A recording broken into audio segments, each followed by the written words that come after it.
I want to thank everyone who's taking the time to listen to my presentation today. And what I'm going to hopefully be able to do is describe to you my experience in pediatric sleep, most importantly in the private practice, which is something very different than many of you are probably experienced with. I'll begin by stating that the birth of my sleep lab in a private practice setting was born out of necessity. And as the great Plato said, necessity is the mother of innovation. What I'm showing you now is a schematic of the area in which I practice. I'm showing you the areas of Alabama, Georgia, and Florida, and the gold stars are areas where there are major centers for pediatric neurology care. And my practice is located at the location of the blue star. So you can appreciate the enormous catchment area that my practice right now is covering, because from the blue star and going to the right of everyone's screen until Tallahassee, there really isn't any pediatric neurology practices. And so we see an incredible volume of pediatric neurology referrals. And with these pediatric neurology patients come a wide variety of sleep problems. And so one of the patient populations that was most prominent in terms of having sleep disorders was the autistic population. And that was a very common problem that I was seeing with all the families who were coming to me, because their biggest concern was the fact that their child did not sleep well. I ran into these same problems in my epileptic patients, my cerebral palsy patients, a variety of genetic disorders to include trisomy 21, Prader-Willi, and Rett syndrome, as well as having sleep disturbances in the ADHD population and children with migraine headaches. With the autistic population, the biggest problem that families complained about was insomnia, and that this was not only resulting in a disruption of the entire family dynamic in terms of everyone not being able to sleep because the autistic child was awake throughout most of the night. This was also exacerbating the underlying behavioral problems of this population. They were more agitated, they were more aggressive, they were more hyperactive and impulsive. In the epileptic population,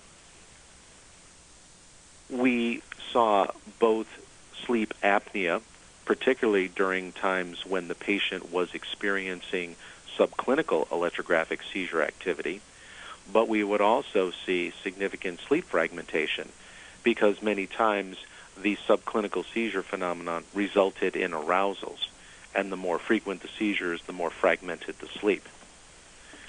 With the genetic population of trisomy 21 and Prader-Willi, due to their low muscle tone and their small airways and obesity issues, obstructive sleep apnea was an enormous problem. Rett populations have a dysregulation of their breathing patterns both during the awake state and the sleep state, and as a result, we see a high percentage of these patients with significant central apnea. With the ADHD population, they also experience significant insomnia, many times as a result of the medications that they're taking. Stimulant therapy often results in disruption of sleep patterns and requires treatment, because the more sleep-deprived the ADHD patient becomes, the more their clinical symptoms of inattention, hyperactivity, and impulsivity become. And finally, with migraine patients, we also saw sleep fragmentations, because many times their migraines would prevent them from initiating sleep, and quite frequently during the course of the night, migraines would awaken them, resulting in significant sleep fragmentation. What I'm showing you here is a schematic of Florida where there are American Academy of Sleep Medicine accredited labs that are capable of doing children.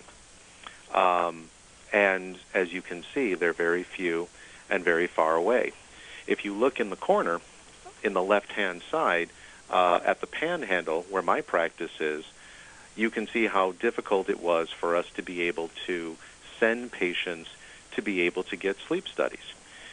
For any neurologist who deals with patients, it's always important to be able to document the condition that you're treating. For example, if you have a patient with epilepsy, you do EEGs as a way to be able to establish and monitor that condition. Imagine trying to do sleep medicine with no ability to be able to do polysomnograms or MSLTs. But that was the situation that we were dealt with. Many of the adult practices were not equipped to be able to deal with the special needs of the pediatric population. Their labs were not equipped for family members. The technicians were not familiar with children, especially those with special needs. And as a result, it was very difficult to practice sleep medicine without an ability to really understand the condition that you were treating. And so that's what prompted me to say we needed to have a sleep center in this part of the world. And so this is an example of one of the 5 rooms that we have in my practice. My practice is in a building which has an entire floor dedicated to neurophysiology.